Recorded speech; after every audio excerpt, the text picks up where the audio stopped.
Good morning मित्रांनो, आज शनिवार आहे, बजरंगबलीचा दिवस आहे. तुमचा सर्व इच्छा मनोकामना पूर्ण व्हायला पाहिजे, बरोबर ना. आणि आजच्या व्हिडिओला सुरुवात होत आहे. तरी रांजणगाव छत्रपती संभाजीनगर आपण बरेच दिवस झालं सॉक्स विकतोय आणि सोशल मीडियावरती बरेच दिवस झाला आपण काम करतोय, राईट. खूप दिवसापासून 1-1.5 वर्ष होत आलं आणि बरेच लोक भेटायला आलेत. कोणी म्हणतं तुमचे व्हिडिओ चांगले आहेत, कोणी म्हणतं चला ठीक आहे.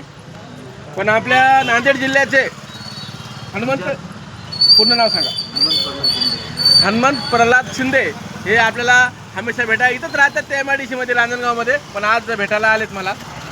खरोखर मी भेटायला माझ्या अमोल भाऊ मित्रांना. आणि तुम्हाला आहे ना 1-2-3 प्रश्न विचारणार आहे मी. आपल्या भारताचे पंतप्रधान मोदीजी यांनी एक जनतेला आवाहन केलेलं आहे. 2-4-5 दिवसाखाली एक आवाहन केलं जनतेला की पेट्रोल डिझेलचा वापर कमी करायचा आहे. कारण काय आर्थिक मंदी आल्यासारखी वाटते आपल्या भारत देशावरती. त्याच्याबद्दल तुमचं काय म्हणणं आहे? त्याच्यावर म्हणणं म्हणजे तरी आपला गॅस जपून वापरला पाहिजे, पेट्रोल जपून वापरलं पाहिजे. सर्वांनी व्यवस्थित आपलं काळजीपूर्वक वापरा.